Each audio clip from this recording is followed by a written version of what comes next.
grip of oppression. I fought for my liberty. I paid with the blood of my people. Freedom has never been free.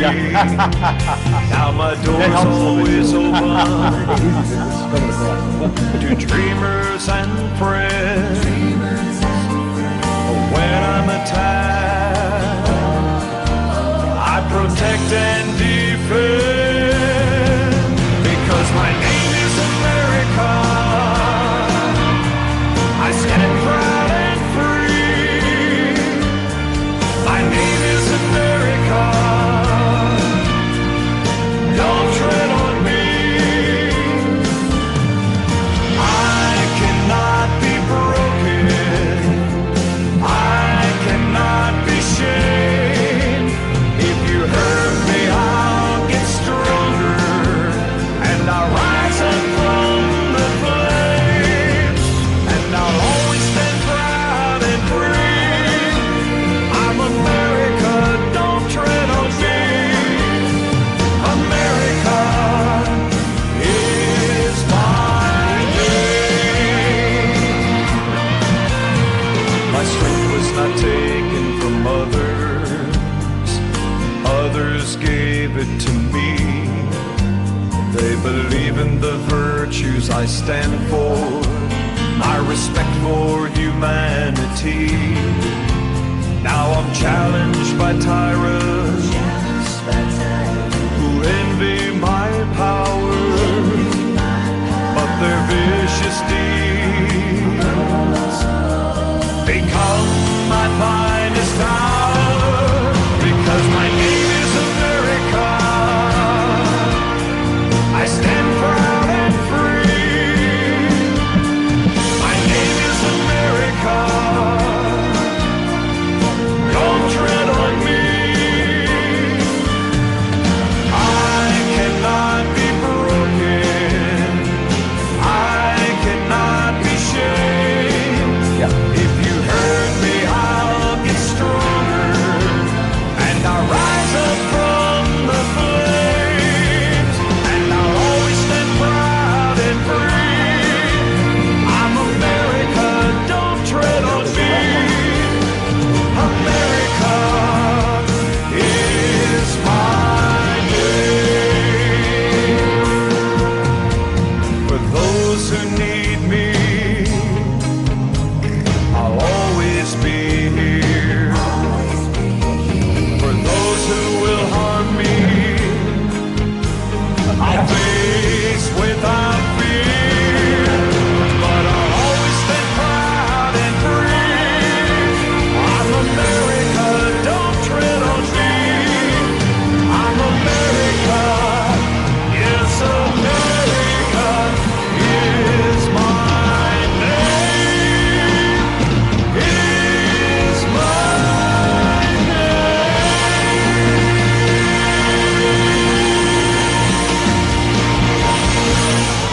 Good morning, everybody. This is Uncle Scotty Barter, and welcome to the very special In the Shadow of Our Fathers Veterans Day celebration, honoring our past and all our veterans. We are coming to you live and streaming worldwide on AM 1050 WLIP from the American Legion Post 21, located at 504 58th Street here in historic downtown Kenosha, and also the home of 58 Below. We will be here broadcasting until noon today, the event continuing until 4 p.m. this afternoon, and there is a lunch for our veterans at 11 o'clock. We have a tremendous lineup for all our listeners and for those who are here attending. Mark Flanagan from Vets Roll will be joining us, Rich Bowker, who is an honor flight recipient. Also, an honor flight recipient, Jim Overt, and his son Chad and Jerry Witz, along with Woody Vicentator, who's the county commander of the American Legion, and then auxiliary president Pam. I'm going to kill this one. Pam P. We'll get to that. Yeah, I've only been on the air about a couple minutes and already I've butchered something else. And I'm not even elected. Anyway. There you go. And then Post Commander Ron Hessel, and then we have some great patriotic, and like we just heard and saw here this morning, some patriotic musicals saluting all our veterans.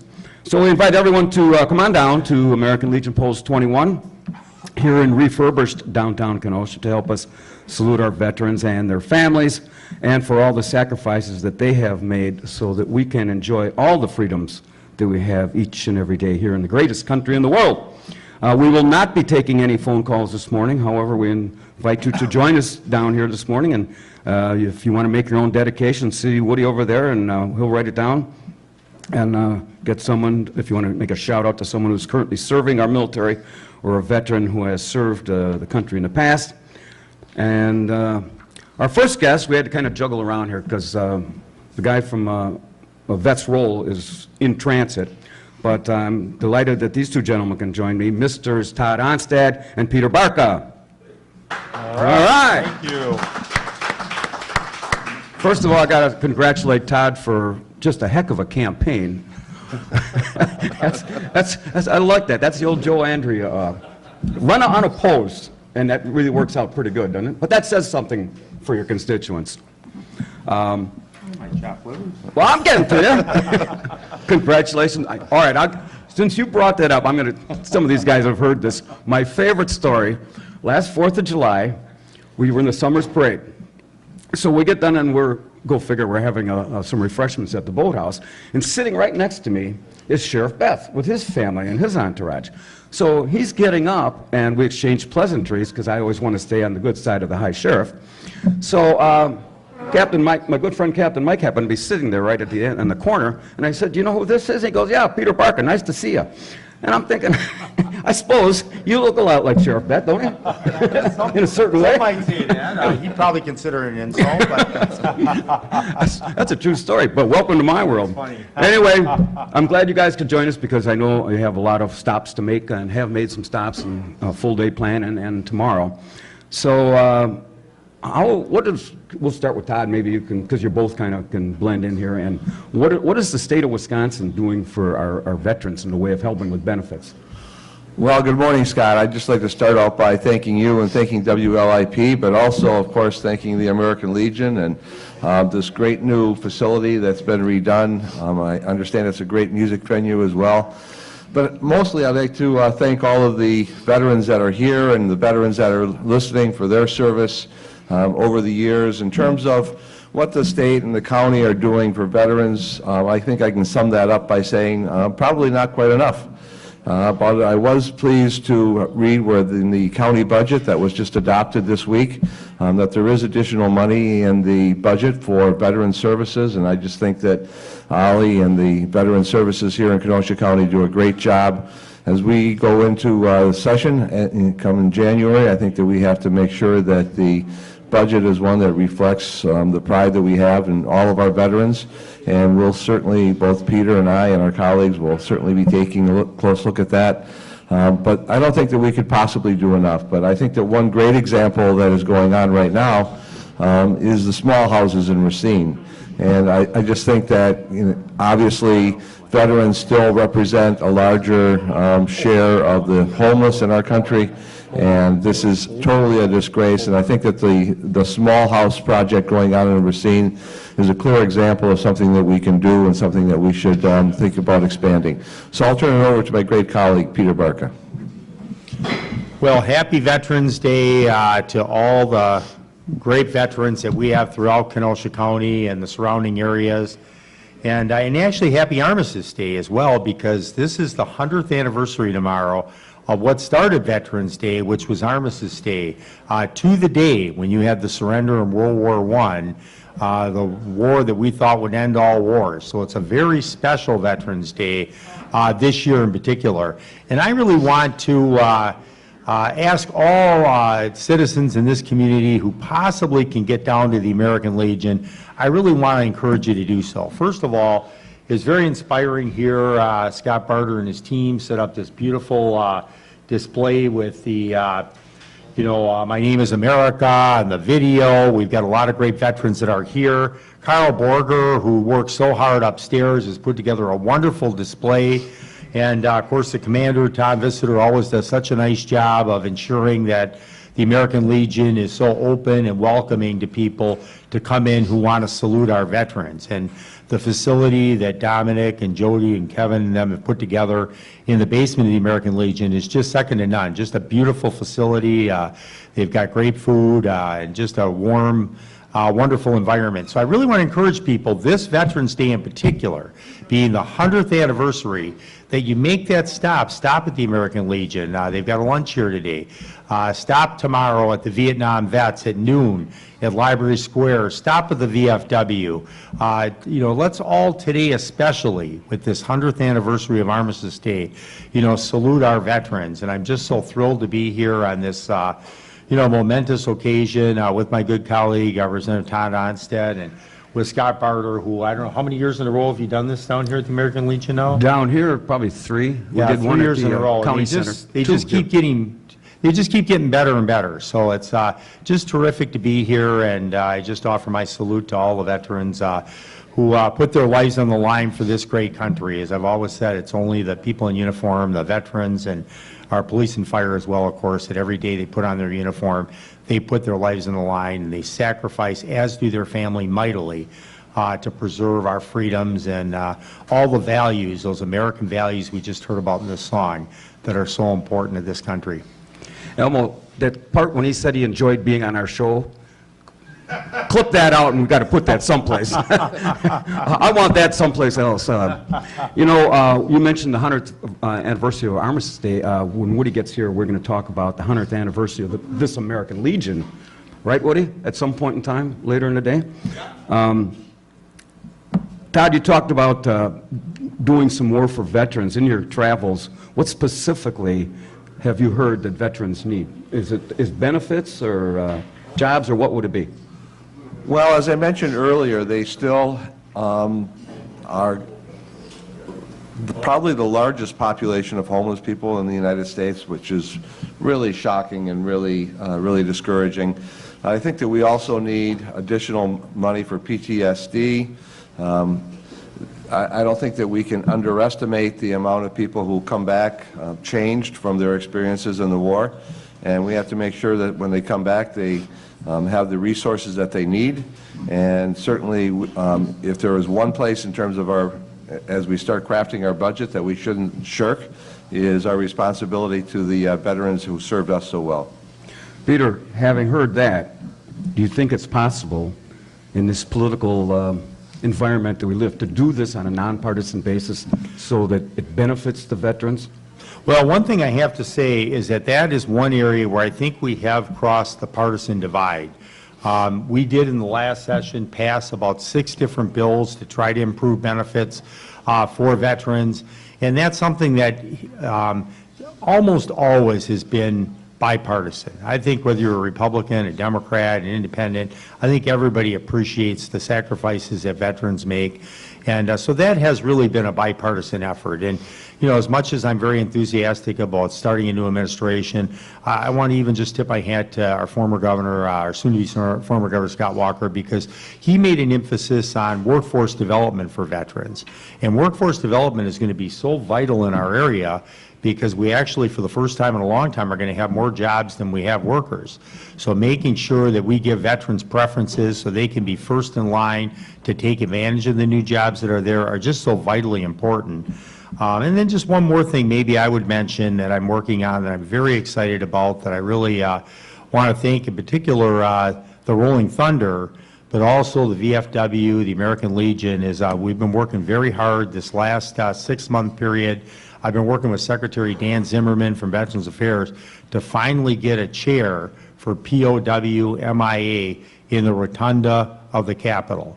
It's something that the Rolling Thunder, it's part of their mission. They asked me to spearhead this effort, which I've done, and we got preliminary approval from the SCIRB board, which sounds like, why would this even be an issue? But it's very difficult to get the SCIRB, which is the State Capitol and Executive Residence Board, to agree to add any new commemorative kinds of items.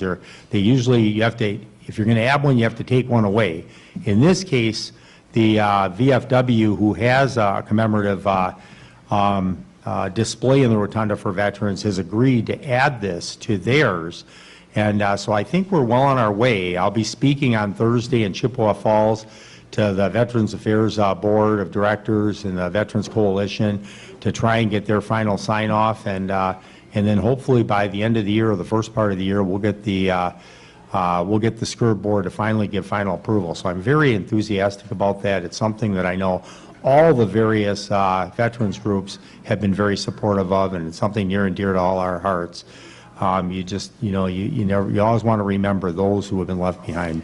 You know, Peter, to the average person who's listening to this and it's here today, would think adding something like that's got to be one of the simplest things. And yet to have to go through all of this nonsense, to put a chair to honor our vets, I'm a little hard to understand that. And if you need us to come up, we'll pack a bus. And I won't be driving the bus, naturally, but although we'll come up and do our part if you need somebody to come up and support you. Todd, you had? Yeah, there's just one thing I'd like to add in terms of what's going on. One project that is going on right now the state is actually recruiting veterans all across the country as they leave their respective service duty.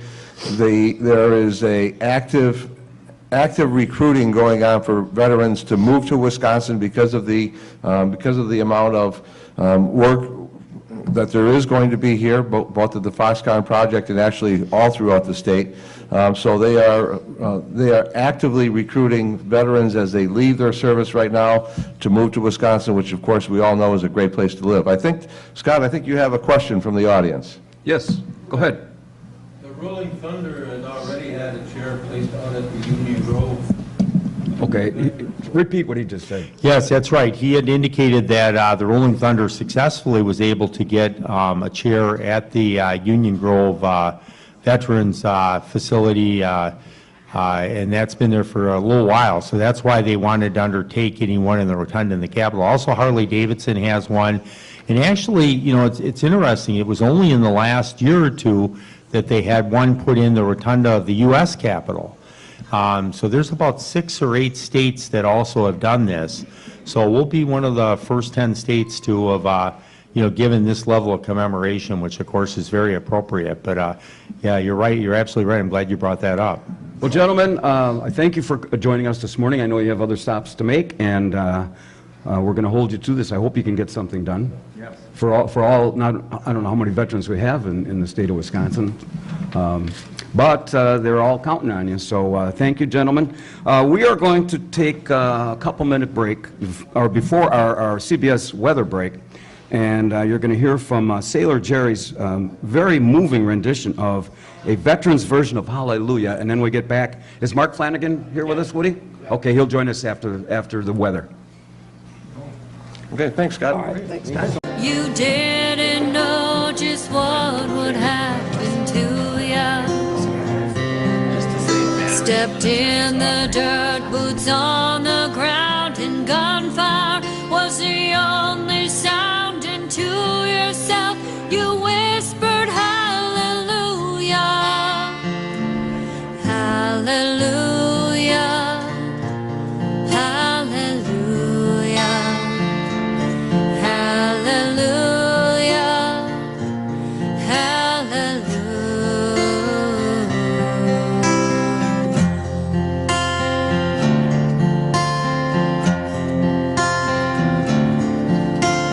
Every day and every night, you walk the walk, you fight the fight.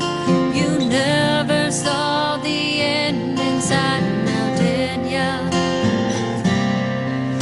The days are washing a haze of red, the blood, the mud, too many dead. Your weary soul was crying hallelujah, hallelujah.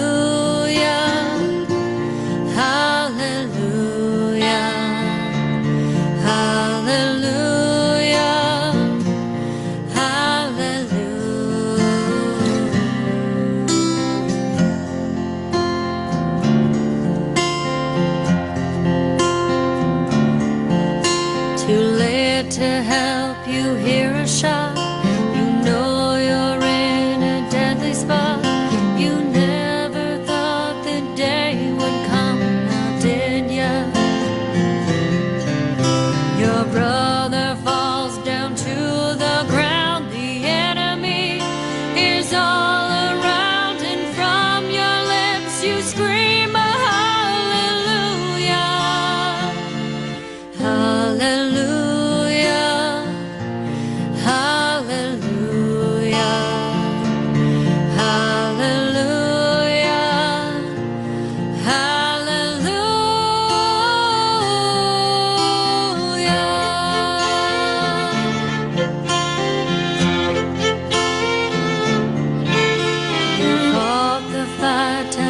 was done.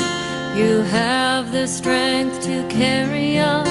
You thought it'd be much better back home, did ya? You try each day, keep pushing through, but the battle lives inside of you. It's a cold and it's a broken hallelujah. Hallelujah. Hallelujah. Hallelujah. Hallelujah.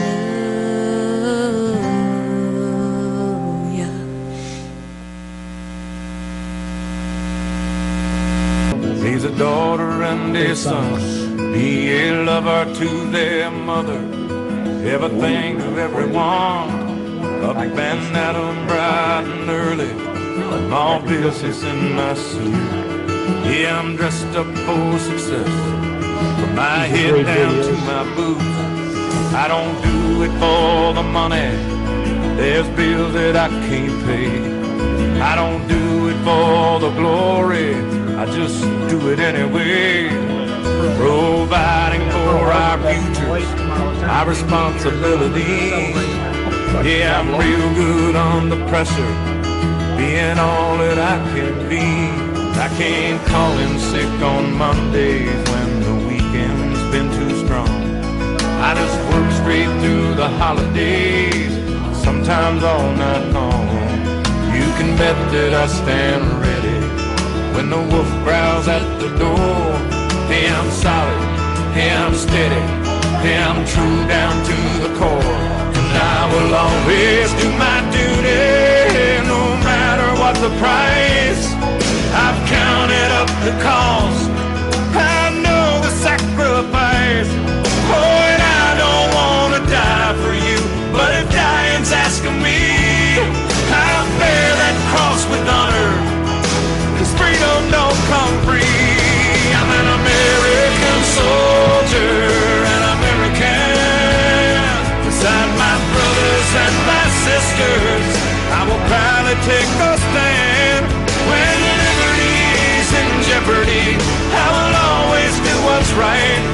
I'm out here on the front lines, sleep in peace tonight. American soldier, I'm an American soldier.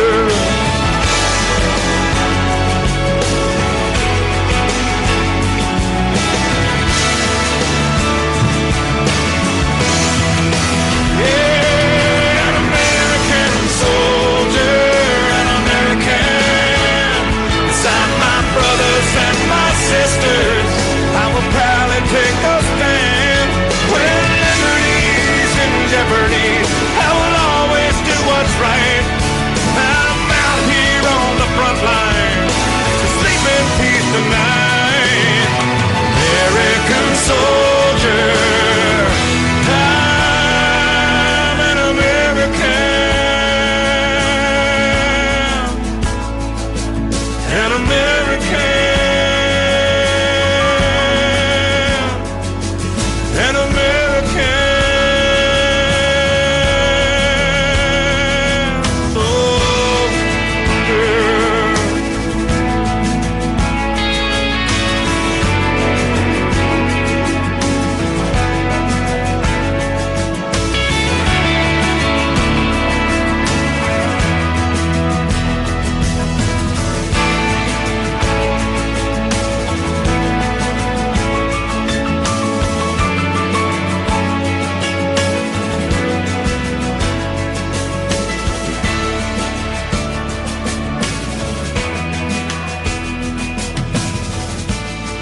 Hello, everybody. This is Uncle Scotty Barter, and once again, we welcome you to our special In the Shadow of Our Fathers Veterans Day celebration, honoring our past and all our veterans.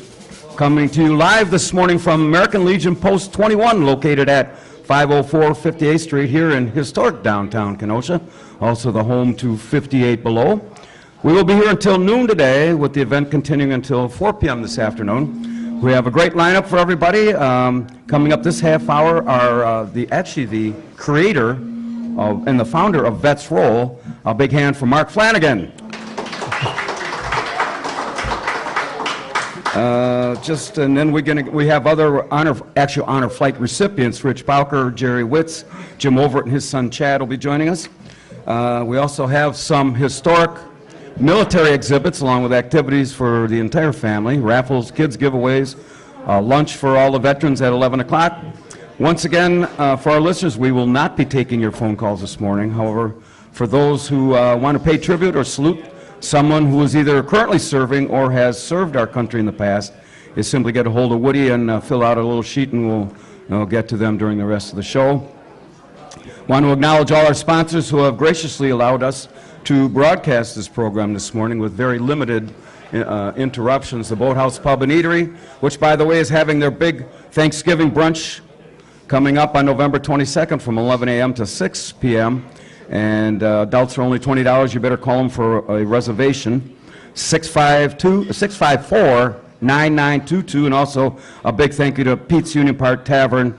And they've got everything going on. They have fish fries and chicken tonight, and live music every Friday and Saturday night. And of course, our good friend Cy Costabile on Sunday afternoons. Well, I've got to mention size. Okay, where are we at here? Okay, well, let's get to Mike. Not Mike. What is it? Mark. Mark. And how long has this Vets Roll been going on? Well, Scott, first of all, thanks for having me over here. We're based over in the Beloit area, but we get a lot of vets out of the Kenosha County area. We started Vets Roll in 2010, kind of patterned it after the nationally known honor flight programs, and actually Joe Dean and Stars and Stripes honor flight over here in the Milwaukee area were kind of the inspiration for us to do what we do. We are an RV dealer in Beloit, and next year will be our 50th year in the RV business. And we get looking at the idea of doing something to honor my father, who was a World War II Navy vet, and he passed away back in 2000. And my mother is a Rosita Riveter from the World War II era. Really? And yeah, and she's still living.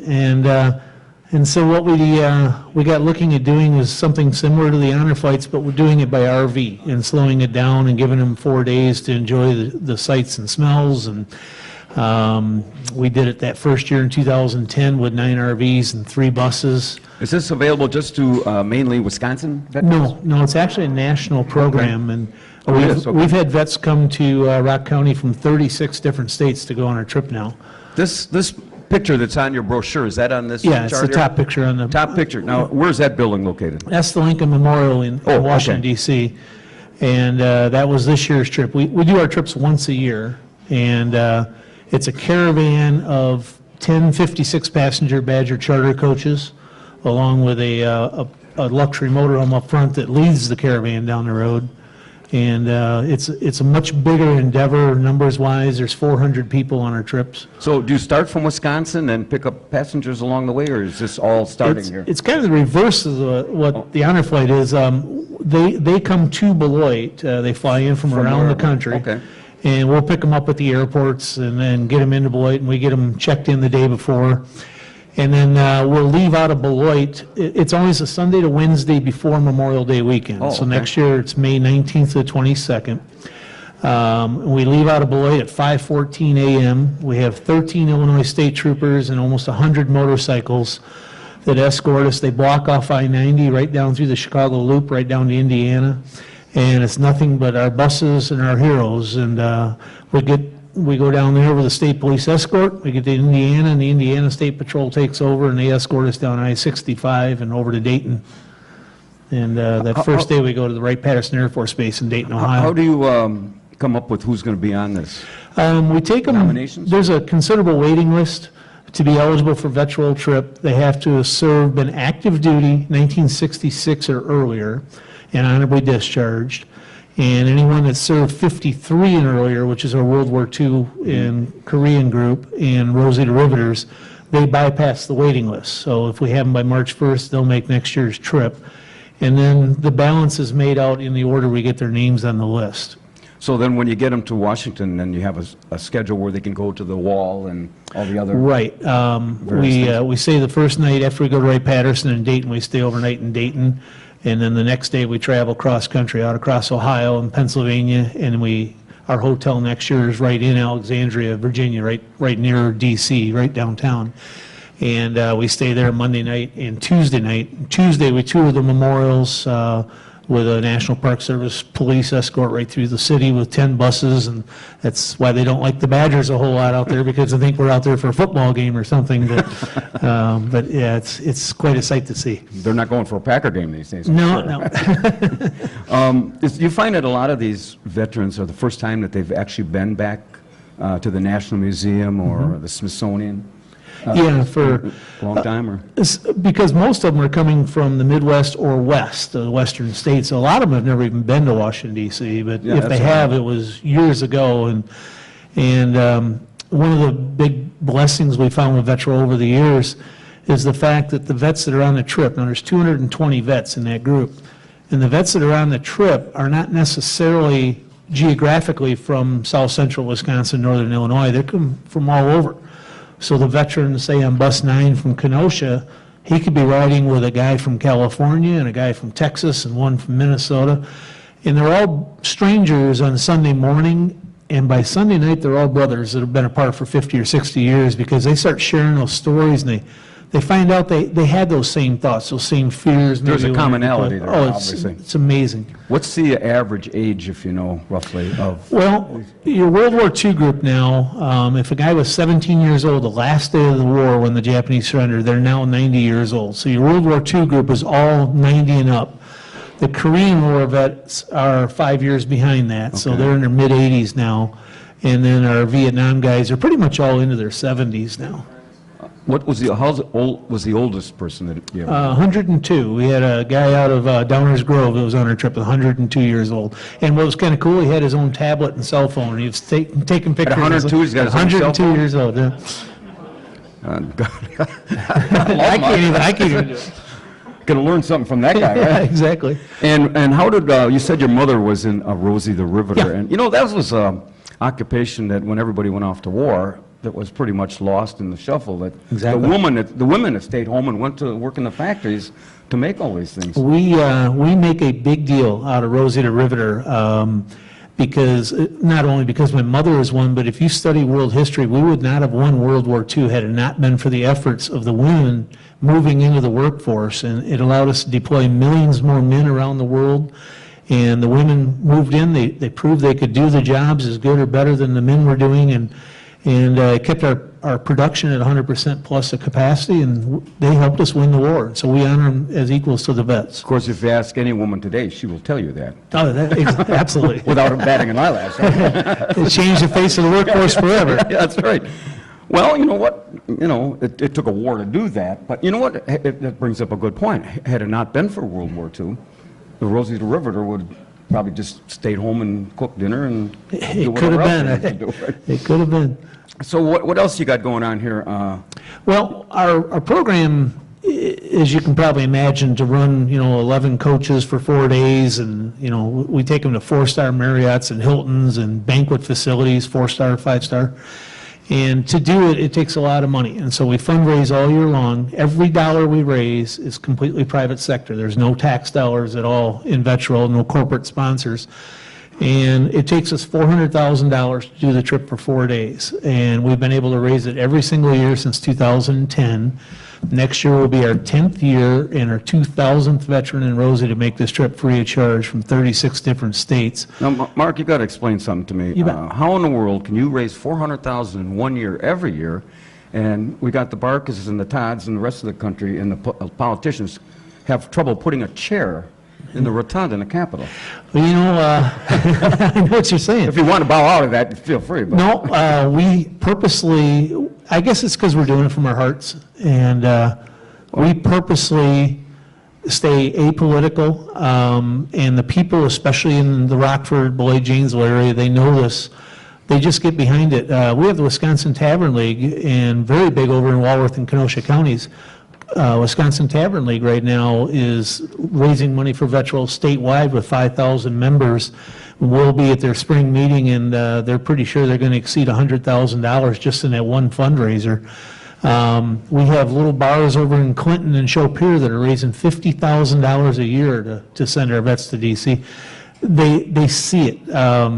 If I should have brought our video with, they see the true patriotism and the passion of the people that are involved. Everybody that's involved with Vets Roll is completely volunteer. So what would it take for us to have a fundraiser here in Kenosha?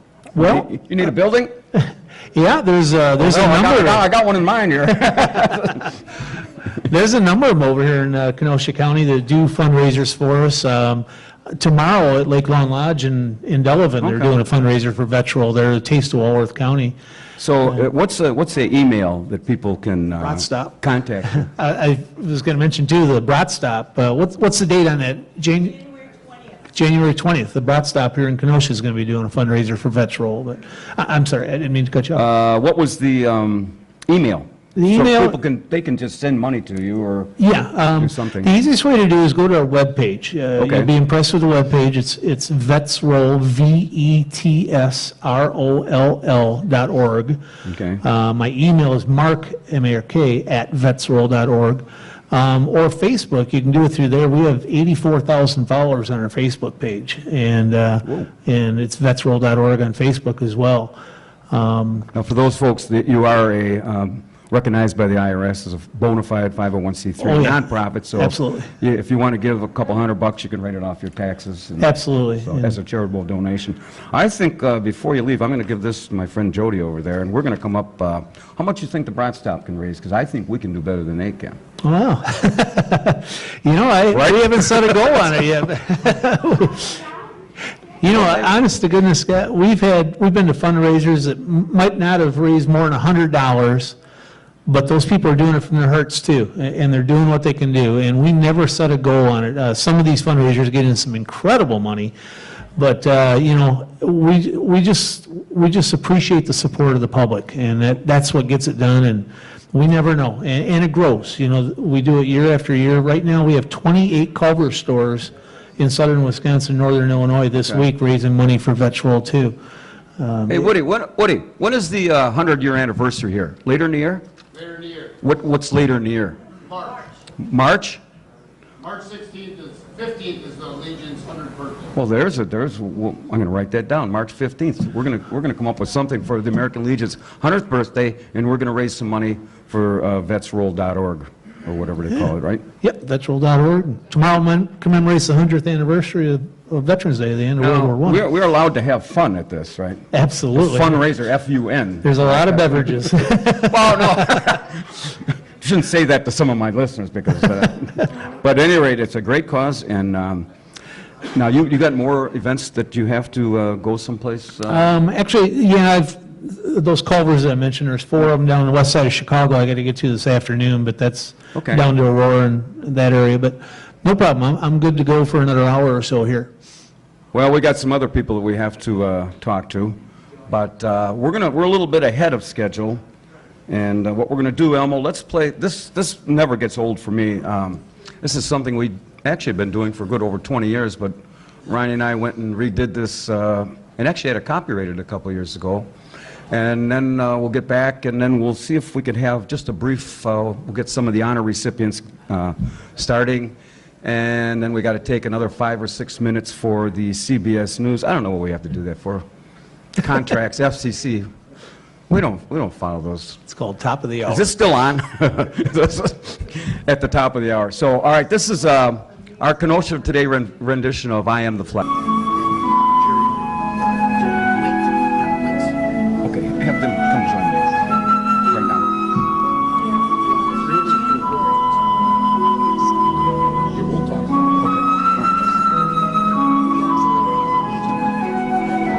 All right. Actually, the dad and his son.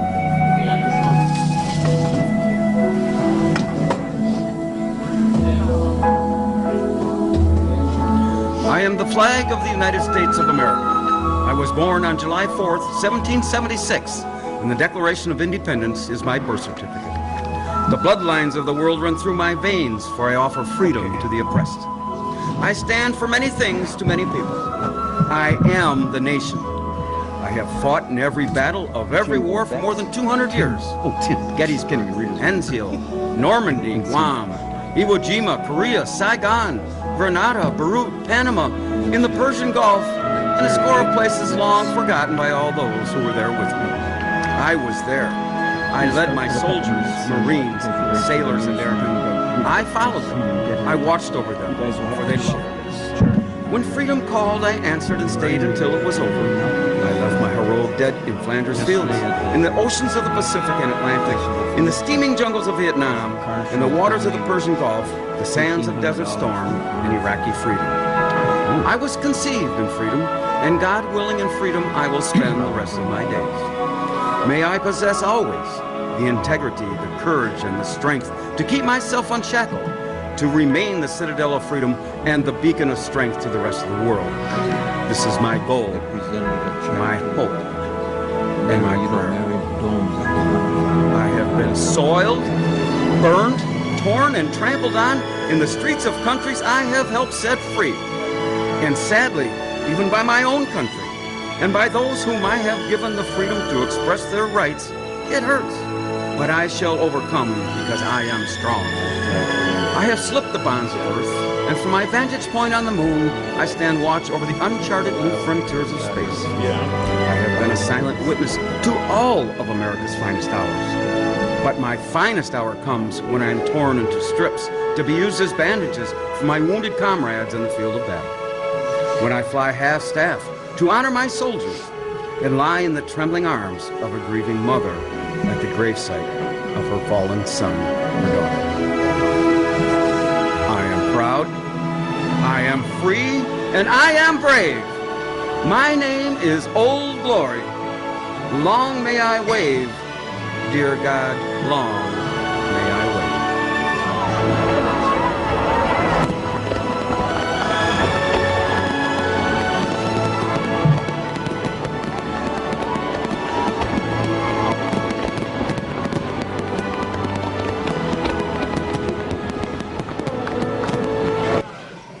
We are back, and joining us next to take us up to the 11 o'clock news, honor flight recipient Tim Ovett and his son Chad. Obviously, Chad would be the younger of the two, right? Better looking. Oh, better looking? Are you still in the will? You better check this out before you start smarting off here. You guys got to share this. All right, now, Tim, when did you go to the honor flight? Last November. Fucking here. Last November 4th, I was on the honor flight. And how did you get notified that you were a recipient? Through Port Washington, there's a lady named Sarah, sent me all the information. Oh, really? Who nominated? Somebody had to nominate you? Is that how they work? Oh, you nominated. Okay. Yes. Yeah, my son nominated me, yes. And what war were you in? Vietnam. Vietnam? Yep. What year? 68, 69. Well, those were not good times. No. And so you went and you went out on a morning out of Milwaukee? Yes. What was it, about 5? Yeah, we had to be in Milwaukee by 5 a.m. And then you just one trip out and then you came back that day, Same right? day. Same day, yes. And when you got there, what places did you end up going? We went to all of the main... Well, the wall, I spots. mean, The certainly. wall, yes. Had you been back to the wall? Yes, my son took me in '09, and it was great, but this was something special because you're with other veterans. A little bit different going on an honor trip like this versus coming back when you got discharged, right? Whole lot different. Right. When we got discharged, I was in, we had plane trouble, so we had a layover in Maui, Okay. and we couldn't leave the airport. So, needless to say, a thirsty veteran, I don't remember leaving the airport. I woke up in California. Just as well. Chad, when you went, had you been to Washington before? Yes, I've been there numerous times. Yeah. Did you get to go to, what's the Smithsonian? We did it as an honor flight, Oh, no. you didn't? Because if I'm mistaken, not mistaken, that people come to the wall every day and leave things there, whether they're medals or something, and then they collect them all at the end of the day and put them in. I think it's a special museum. It's not Yes. necessarily Smithsonian, but did you get to go to Arlington? Yes, we did Arlington, World War II, Korean, Yeah, yeah, obviously the wall. yeah. And then when you come back, you had a big to-do when you got off the plane? Yes. It was emotional. Well, compared to where it was back in 69 and 70, I mean... They do this thing on the flight home called mail call. Oh. So as a chaperone, we were in charge of sending letters to family and friends Oh. for them to send letters to them. So we spent our whole day in Washington DC going over everything. Okay. And on the flight home, they turn off all the lights and they roll these suitcases down the center of the plane and then they yell mail call. no kidding. And they start handing out all the letters that we got for them to read. Oh, how about I that? was amazed. I got one from Jerry Kramer, Oh, really? Yes. his Packard? daughter, Yes. and his grandson. Oh, When I my. got to the airport, there was a little package from his grandson, like what we get when we were in Vietnam. You get a Sunday package, and it was full of chocolate. That was cool. It was very, very cool. Tim, you had mentioned that you were at this Heroes Cafe, Yes. and why don't you explain the donation that you got? Yeah, we, yesterday, the car show, I don't remember exactly which car show it was, but they gave the honor flight a check of $1,800, which was amazing. They get for 2 vets to go, or 3 vets, whichever it amounts to go on that honor flight. And I sincerely hope they do it because it's a life-changing emotional. Well, better late than never. Yes. But there's a I lot of agree. vets that haven't had this opportunity, and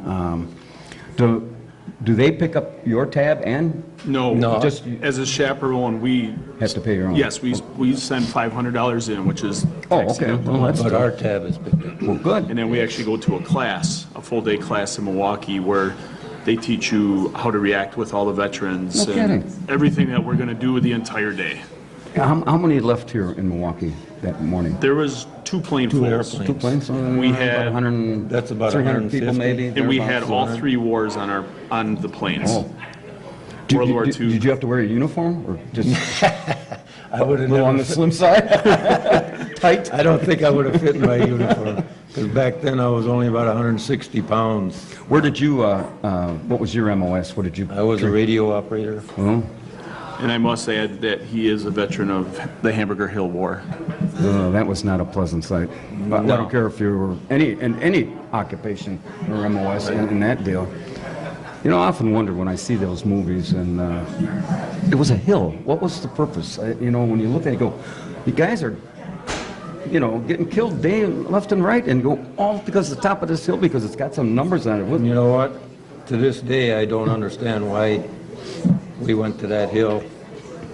You know, Our company alone, there was 90 of us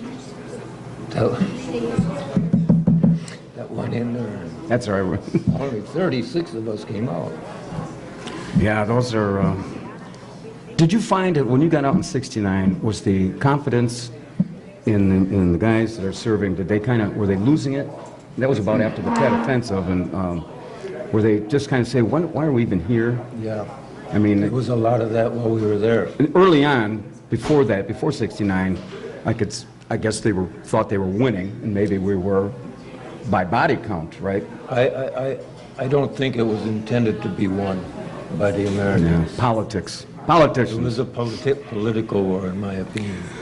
Well, it ended up that way. Yes. So, thanks Richard Nixon and all the rest of that. Too many people lost their lives Yeah. for the. You know, you got 58,000 on the wall, let alone another 250,000 that came back and worked out problems. right after the Agent Orange and... They think you lose everything, but you don't. Yeah. It stays in your mind forever. We're about ready to take our break for the 5 or 6 minute break for the CBS News. And then we get back, we're going to hear a very moving Veterans Day thank you from the Colonial Heights, Virginia, Tussing Elementary third graders. And then we will have Jerry Witt and Rich Bowker.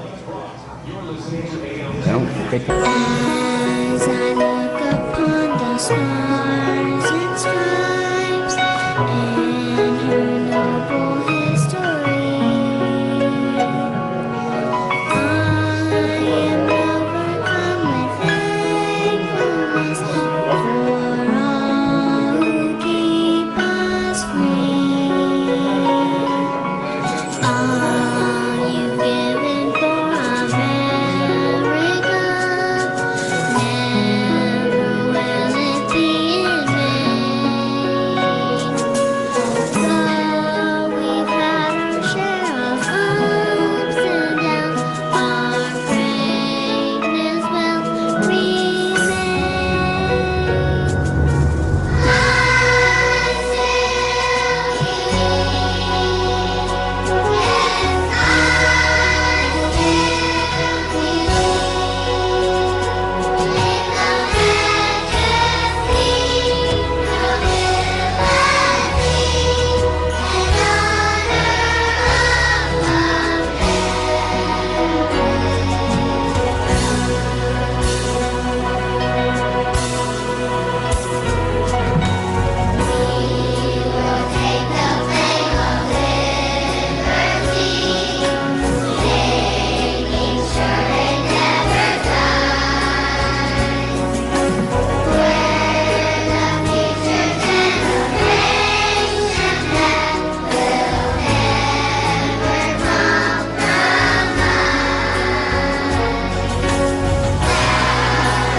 We are back here at American Legion Post 21, located at 50440 8th Avenue, 8th Street, 58th Street.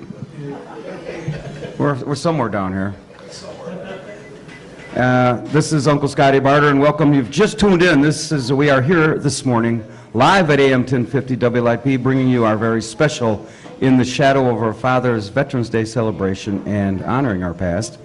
We will be broadcasting for the next hour. However, the event does continue till 4 p.m. with some historic military exhibits along with activities for the entire family. They have raffles, kids giveaways, lunch at noon. So stop on down and help us salute our veterans for all their service and sacrifice to our country. And again, for those here in our audience, if you want to pay tribute to someone who is currently serving in the military or is a veteran who has served our country, just fill out the slips that Woody has.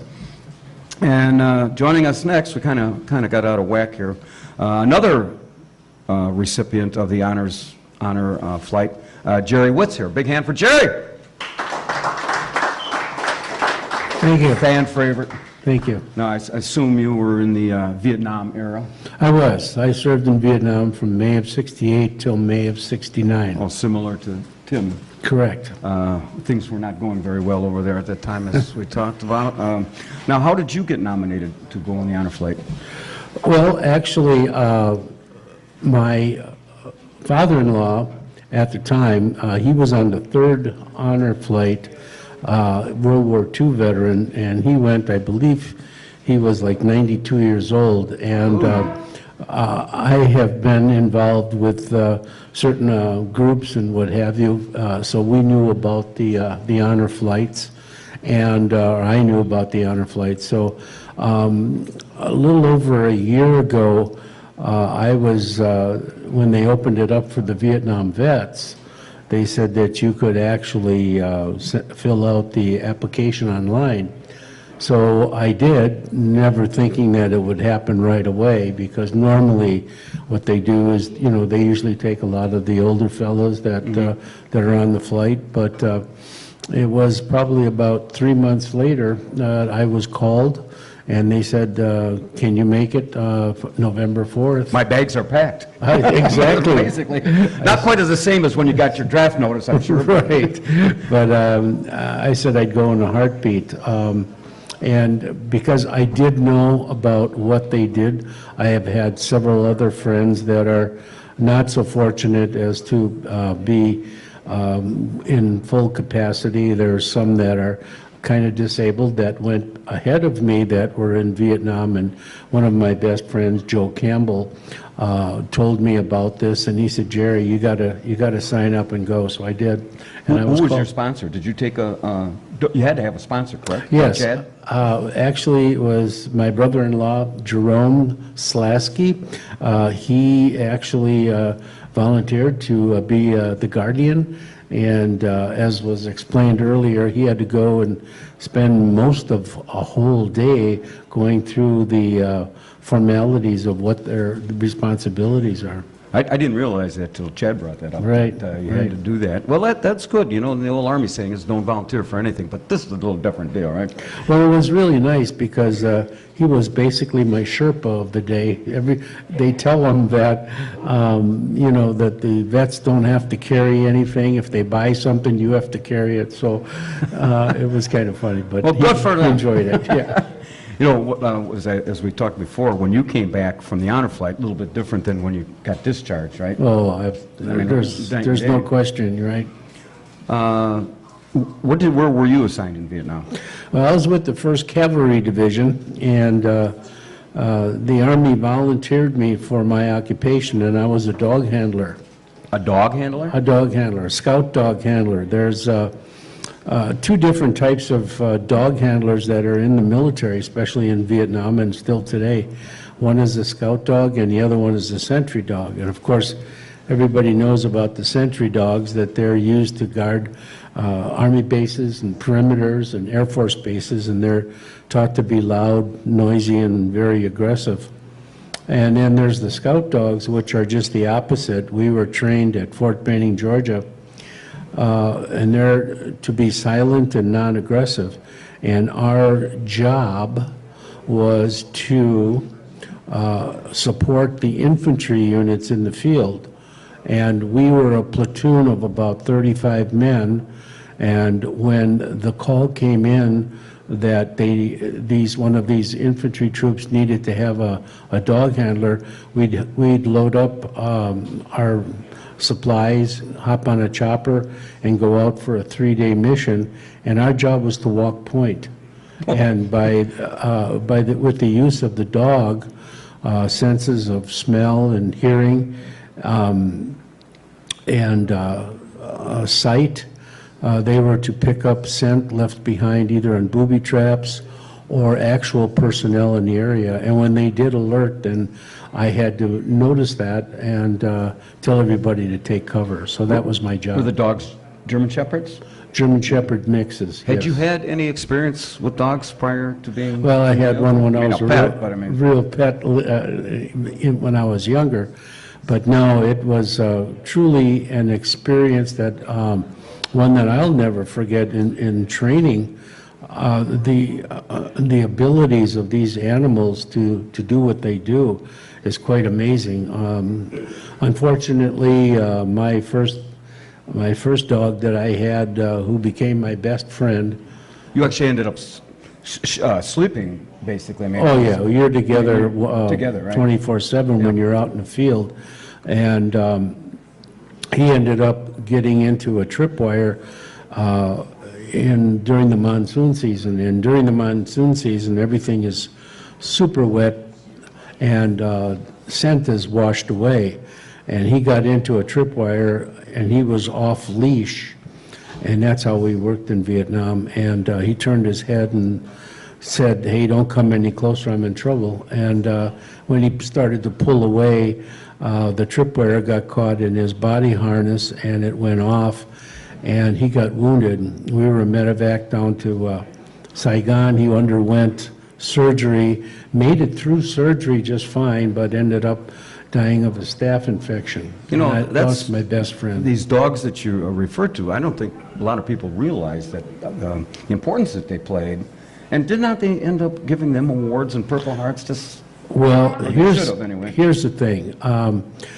In the past 20 years, I've probably done 200 presentations to various organizations, school groups, and whatever, and I talk about it and have presentations and videos and what have you.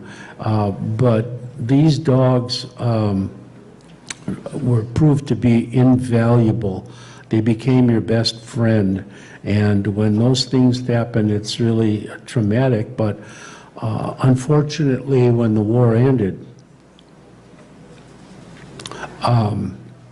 these dogs were treated as equipment.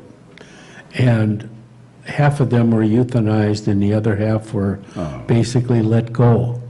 And that became a very sore spot for us dog handlers. So there's a group called Vietnam Dog Handlers Association. I'm just a member, but they, the other fellows lobbied the government, and now what they do is they bring the dogs back home, and they're looked at for medical reasons and psychological PTSD. And currently, when they are retired, the handlers have the ability to adopt them. Well, they better. A lot of dogs would still have some use as maybe a police dog, right? Well, probably not, because most of these dogs that have been in service probably about 4 or 5 years, they're pretty burned out by then, and they've done their job. So they really just need to have some love and affection. So then, when you unfortunately lost, what was the dog's name? My first dog's name was Skip. He was a black and tan German Shepherd Collie mix. So then after that happens, they assign you to another one? Yes, I had a second dog, and his name was Satan, and there's a reason for that. He was a black lab German Shepherd mix, and he had been there for about 4 years, and the handler that previously had him was sent back home, and I was told that I could choose whatever dog was available. And I knew Satan was a fantastic dog, because when he threw his alert, his nose would twitch and his ears would go straight up, and you had to be really blind not to see that alert. Unfortunately, it took a while for me to become his buddy, and after about 3 days, I finally told him, I said, "Well, I'm going to put a collar on you, we're going to go for a walk, and you're going to be my guide." And he just looked up at me and said, "Yeah, that's fine, but I'll be the boss." And he kept me safe for the rest of my tour. Were they dogs actually trained before you got assigned to them, or did you actually train them? Well, here's what happened. When I was drafted, like I said, I was volunteered to go to a scout dog training school in Fort Benning for 12 weeks. And when I was there was 48 of us that were in this training group, and we were all introduced to all of these raw dogs. And my first dog that I had there, his name was Duke, and he was a 125-pound German Shepherd that loved to just fight every other male.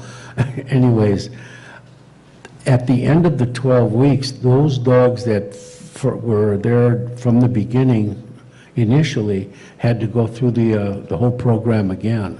So he stayed, and that's when I had to go to Vietnam, and I met Skip. We worked for 2 weeks so I could learn how he alerted before I went out in the field. Did you use whistles? I mean, No. How do you, just commands? They were hand commands, silent commands. Basically, there was a lot of hand commands because they would eventually turn around and look. But we also, if you spoke in a very soft voice, they could hear you, and they took commands quite easily. Well, Jerry, what a difference. Had you been to the wall before, going back? I was at the wall in the early 80s, and it was very emotional, but this time around was even more emotional because it just brought back so many memories of the fellows that you serve with. I mentioned that we had a platoon of about 35 guys, and to this day, there's about 25 of us that get together every 2 years for Really? reunions. Good. Did you got to go to Arlington then, right? Yes, we went to Arlington, and we saw so many of the monuments that it was a day of an emotional roller coaster. It was the highs of absolutely being there and seeing all the awesome monuments, and then of course, the emotional part. The toughest one, of course, was the Vietnam Memorial, where I saw my friend that lost his life as a dog handler. I took a tour of Arlington some years ago, and I don't remember how many. It was like almost 1 million people buried there. It must be some phenomenon. And the guide says, the unfortunate part is we got room for another 200,000. I tell you what, when we were on the bus going into Arlington, it seemed like that bus was moving forever. And those hills, as far as you could see, were nothing but white gravestones. And I was just like in awe of seeing that, all those fellas that fought for our country that were here at Arlington. What I found interesting, other than exactly what you just said, is Kennedy's gravesite, and round the hill was Bobby's. And Bobby had just a little marker, not even a marker, Right. hardly. And then you walk up the hill to the Tomb of the Unknown.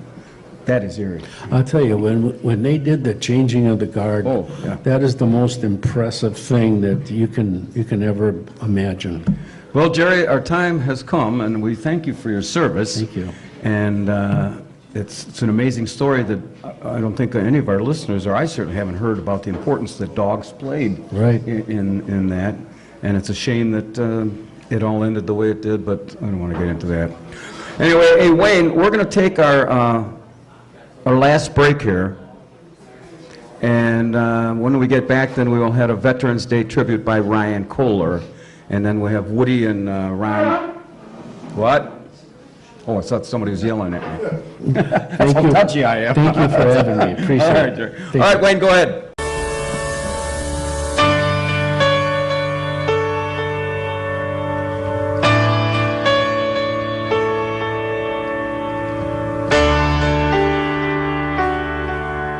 And you ask me what I want this year, and I try to make this kind and clear. Just a chance that maybe we'll find better days. 'Cause I don't need boxes wrapped in strings and designer love and empty things. Just a chance that maybe we'll find better days. So take these words and sing out loud, 'cause everyone is forgiven now. 'Cause tonight's the night the world begins again.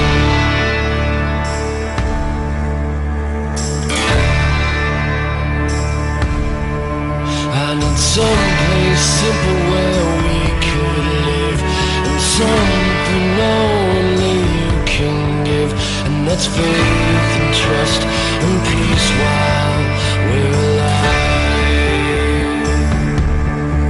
And the one poor child who saved this world, and there's 10 million more who probably could, if we all just stopped and said a prayer for them. So take these words and sing out loud, 'cause everyone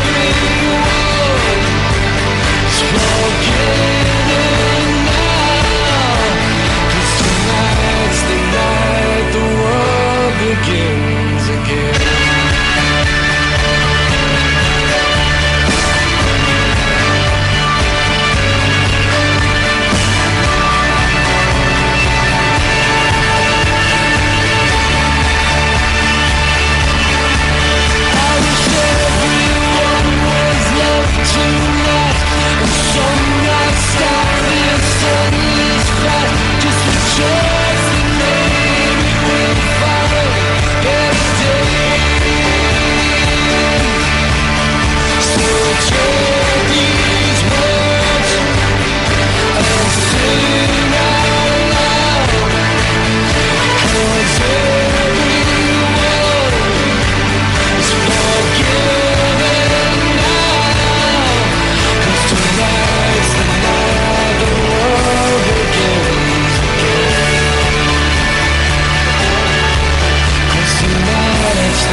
We are back and heading down the home stretch here live this morning from American Legion Post 21 here in historic downtown Kenosha, bringing you our special In the Shadow of Our Fathers Veterans Day celebration on AM 1050 WLIP. I'm Scotty Barter, and the event will continue until 4 p.m. this afternoon. We invite everyone to come on down and help salute all our veterans and families. And just one programming note, this show will be replayed in its entirety tomorrow at noon here on AM 1050 WLIP, and also on Spectrum's channel 14, Tuesdays at 5 and Wednesdays at 6 p.m., to include all the videos that our audience saw here this morning.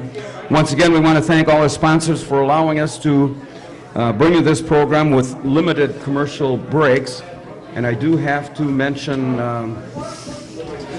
the Boathouse Pub and Eatery coming up with their big, their big Thanksgiving special. And then also Pete's Place. It's got some bands tonight. And wouldn't you know it, I can't find it. We're doing so good, Elmo. Oh, here it is. I'm doing fine. Yeah, thank you for solidly being there for me. Anyway, the post commander here at the American Legion, Ron Hessel. Big hand for Ron. Good morning. Yeah. They're solidly behind you. Yes, they are. They better be. So, how long you been the post commander? Well, I took office, I was elected in May, and I was installed back in June. I did the backwards route. I skipped everything at the post and went right to the county and state level. Forget the middleman. Go right to the top. I went right to the top, and then they kind of talked me into being our 100th anniversary. But look at how good you look. You got all the badges and the yes. hat, and you look important. Well, I try to look important. Looks are deceiving, though. How many members do we have here? We have 296 members registered at our post. Obviously, we're going through our renewal process right now. I'm about halfway there. But we've been here for 100 years. Well, not quite 100 years. As Woody mentioned earlier, May 17th, American Legion will be celebrating 100 years. This post was founded and chartered back on August 21st of 1919. I have with me today the original charter, but I have to have it wrapped because I went to have it framed and I found out there's some black mold on it. So I'm really reaching out to someone that can help me. Well, I think here's my suggestion. You can go over to the Civil War Museum and see one of their curators. Okay. And they have a special thing that you can put so that it doesn't disintegrate. Yeah. And they either laminate it or they have something special for a paper that's 100 years old, so I would take it over to them and they can at least direct you because they're great people over there. Yeah, okay, that's what I'll do, because we definitely want to save this piece of paper. Oh my gosh, yeah, and then get it framed and yeah. under glass and under lock and key. 'Cause Yep. Well, it was framed, it was under glass, and I was redoing our wall this week because of Paul Herrick, the Pulses of Memorial Building to Paul Herrick. And unfortunately, he died in Arizona in Pearl Harbor. And as I was redoing the wall, and I took the plaque down, I kind of dropped it, and the glass kind of shattered. So, well, you know what? Anyway. Having heard you say that, maybe you get a replica and put it here, and take the original and put it in a museum, because this is something, Yes. in my view, that really should be shared by all those wonderful people that go through the Civil War Yes, Museum, because yes. that is part That's of a good Kenosha idea. history, 100, Yes. 100 years. yes, it is. So what else? What do you got planned for the 100th anniversary? Well, we are working on doing a celebration, a big birthday party this coming August. It's in the planning stages. Okay. Inviting the community in. This building was actually built by the community. 80 years ago, 19 years after the war ended, the community, the leadership at that time went out to the community and asked for donations to build a memorial building to the American Legion. Were you occupied in the first couple of years someplace else? Yeah, they shared some buildings. They shared the Elk building for a while, and they shared some other facilities. I don't know where they're at. Okay, I can't find that history, but wherever they were at that time, in 37 and 38, they're losing their home. So they went out to the community. They did a 4-day drive, sent 300 to 400 men and women out into the community asking for donations. And at that time, if you made a donation, there was a little sticker that they were given. You served us, we're here to serve you. And it cost, believe it or Next not, question, how much was it? $50,000 to build this building. The American Legion already had $9,000 in their coffers and a trust. And in 4 days, they raised $34,033. You see, there's an example, perfect example, how when people put their minds to it, maybe sidestep the politicians, things get done. They get in done, a 4-day yes. period, In 4 days, 50,000. And yes. that's 100 years ago. Yes, yes. I had to get that out. I had to vent a little bit. You know? I have to agree with you. You know, everybody's putting up these, the POW chair. You know, they put one at Simmons Park Yeah. a year ago. Anybody ever has a chance to come upstairs, please come down today and go upstairs until 4 o'clock. Carl has a dinner table set up of what the World War II guys ate. And then I have a table, it's called our POW MIA service table, representing in the memorial of our missing men and women. And that's always at our meetings, and it's always at any event that we have. It's underneath our memorials to our members lost at war. Well, Ron, I appreciate you inviting us and being a gracious host again with the people here at the Oh, we fifth love day having you below. guys down here. And I hope you find a home for that. And that's just my view. They'll Yes. find the proper way to archive this thing. And so we're going to let you go and bring back the county commander. Watch out for him. So I can keep your wallet and Yes. Okay. Keep everything under lock and key. All right. Thanks. Thanks. Appreciate it. Now, I guess we have more than one guest. Woody, yes, Woody, right? I'm Woody. You don't want to be Woody, do you? I know, I can be anything. And you're Pam, right? That's correct. Now, Pam, help me out here. How do you pronounce your name? Porosnik, Oh, just like it says, right? yes. All right. Now, Woody, you're the county president, not a commander. I'm the county commander of the American Legion, and Pam is the auxiliary president for the Okay, county. you're gonna have to. This is radio. You got to talk into the. Oh, okay. Okay. Pam is our auxiliary president. Okay. So, Pam, what is it that the auxiliary does? The auxiliary is a support organization of the American Legion. The auxiliary would not exist without the Legion. We are global. We are 2 million strong in all 50 states, and the territories. We are in the Philippines, Korea, and countries in Europe. And we raise money for the veterans' families and also active duty through selling poppies. How many members do you have? At the county? I don't really know. Okay. I'd say about 1,000. 1,000, oh. Yeah. And do you meet every so often? Or We once a meet month? every month, And every month. Where do you meet? The county meets quarterly, but each unit meets every month. And is there dues or? Yes. Okay. There are annual dues for the American Legion Auxiliary. They are $30 a year. So a woman, does she have to have some qualifications other than a willingness to come help out? She has to be a relative of a veteran.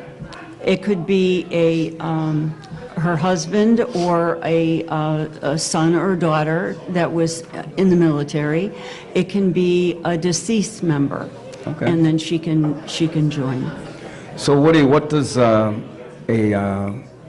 county president do? The counties, in Kenosha County, there's 5 posts. There's Kenosha, Summers, Silver Lake, Twin Lakes, and Wilmot. And there's a council made up. We basically just, all the posts work together on different fundraisers. We do Law Day every year in May. That's our biggest event. What is it? Law Day. It's a group where kids come in and they go through the county courthouse. They go through the county where the commissioners go. They sit in there and they meet all the politicians in the county, and they learn about county government, and they go through the police station, and then... Who puts that in that, telling them how the county government works? Because the county doesn't know how they operate. So. Well, actually, I'm sorry. Well, everybody from the county and city, the mayor shows up, the county executive, and then we have the elected officials, Samantha Kirkman, Todd Onstead, Peter, Wirch, everybody comes out, and they all talk to the kids and give them a brief description of what they do. Well, I'd like to, Elmo, we got to go to see that one. You're more than welcome to come on. Here's my rides here. I got to get going. Now, are we on track to have the 21-gun salute? Yes. The Kenosha Area Vietnam Vets Honor Guard is here, and they're going to do... Okay, we got a little bit of time here, but... Right. So you meet, how difficult it is to take all these different places and try to put one good fundraiser together? It has its challenges, but yeah. But we're working on one right now, actually. Pam and I are working on the Centennial Dinner. We're going to do a dinner for the Kenosha County Council where all 5 posts will be involved. And we're in the planning stage right now. It's planned for March 16th at Birchwood Grill. And then we'll be inviting... He said, Ron said in August you have your 100th anniversary coming up. Kenosha Post. The will Post, have, yeah, right. oh, that's fine. Right, but the American Silver Legion. Lake Post. And, yeah, in Kenosha County, there's 2 Centennial Posts. Okay. Kenosha and Silver Lake. Well, and plus, if we might have a fundraiser for Vets Roll. That'll be a separate, yeah. We are working on one January 20th. The County Auxiliary and the County Legion are working together to have a fundraiser for Vets Roll, which I volunteer for, and it is an amazing organization. Nothing is left undone. They have it down to an art. 100% of all money collected and donated to Vets Roll goes to the veterans. See, that's great. one thing I like about these kind of organizations. None of this 40% off the top for administration expenses. And If you volunteer, you pay for everything on your own. Yeah, that's. It's I not a love that. vacation then, set up as a vacation for the volunteers. All volunteers work very hard and pay for everything that they do. So I can say as a witness that every dime goes to vets. I can, real quick too, I can attest to that. I was fortunate enough to go on Vets Roll in 2011 with my father. Him and I went out to Washington, and it's a very well put together trip. It's a very class organization, and Mark Finnegan, who you talked to earlier, is amazing. What they do out there, it's just amazing. Woody, you're still serving, right? I'm still in the reserve, yeah. In the reserves, right? So how many years you been in the military? 30. 30. I just had my 30th anniversary. And the reason you're staying is why? You could do a better excuse to get out of the house if you want. You can come hang out with us. Women say I look good in a uniform. The nearest Edit that out. women. Cross that out. I mean, No, I enjoy what I do. well, good. And what is it you do? We don't know yet. I don't know, no. You're not an elected official. Come on, tell us. I'm an Army engineer, and I work in project management. Process management. What does that do? All the projects at Fort McCoy, Wisconsin, the team I'm on, we have a big hand in planning them and executing them.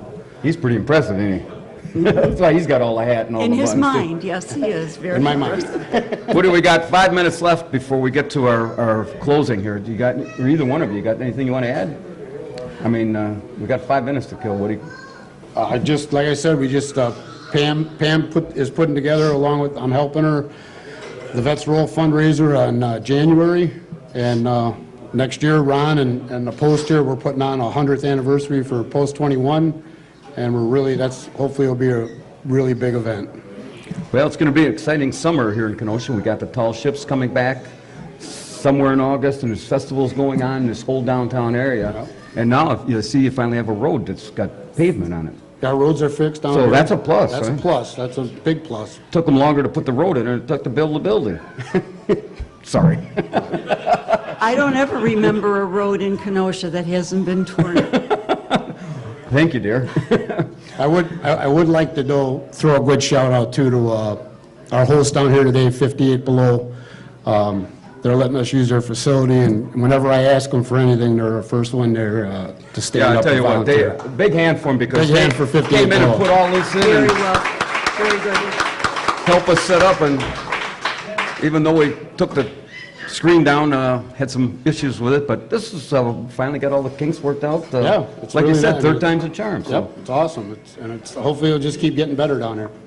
Anyway, that's going to, as we wind down here at American Legion Post, I want to thank our hosts, Woody and Post Commander here at 21, Ron Hessel, and of course Pam, and again, as to 58 Below for graciously allowing us to use their facility. And also to you wonderful folks here for joining us this morning. Give yourselves a big hand. And my sincere thanks to my video coordinator, Spider Ronnie, and our techie guy, Elmo. And from Eddie, from WLIP, Eddie Polanzani. Did I get that right, Eddie? And back in the studio, our go-to guy, Wacky Wayne, who did and most importantly, I want to thank, our heartfelt thanks go to all our veterans for your service and sacrifices to our country, and a grateful nation salutes you. And no Veterans Day celebration would be complete without the playing of Amazing Grace. And when we get back, we have the 21-gun salute and taps. Yep.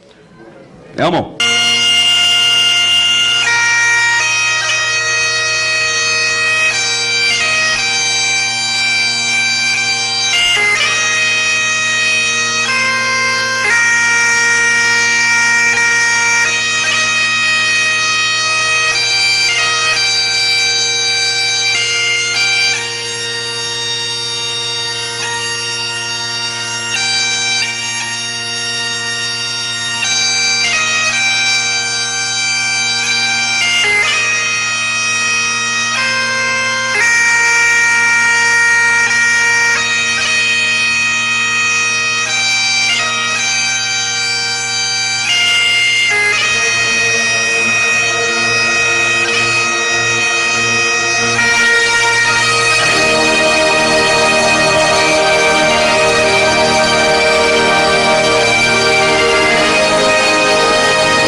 Honor guard, attention. Port arms. Ready? Aim. Fire. Aim. Fire. Aim. Fire. Reset. Arms.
Folks, this concludes our program for this morning. You've been a wonderful audience, and on behalf of all of us from the Kenosha Today Show and AM 1050 WIP, I'm Scotty Barter, and we thank you for the privilege of your time and wish everyone a very safe and pleasant weekend. Elmo, fly us on out of here.